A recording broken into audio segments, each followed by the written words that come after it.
hakbang na impeachment versus VP Sara Duterte.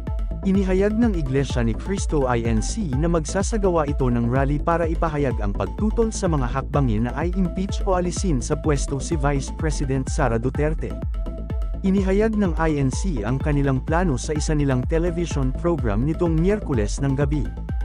Ang mga kapatid sa INC ay naghahanda na magsagawa ng rally upang ipahayag sa lahat ng kinauukulan na ang INC ay pabor sa opinyon ni Pangulong Bongbong Marcos na hindi sumang-ayon sa isinusulong ng ilang sektor na impeachment dahil maraming problema ang ating bansa na dapat unahin ng pamahalaan, ayon sa binasang pahayag ng television.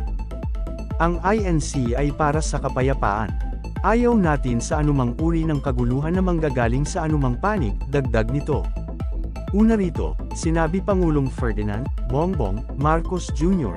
na hindi niya suportado ang mga plano na ipa-impeach si Duterte dahil hindi makikinabang rito ang mga mamamayan. Ipinaliwanag niyang kakain ng oras ng Kongreso ang naturang hakbang halip na tutukan ang iba pang problema ng bansa. Sa ngayon,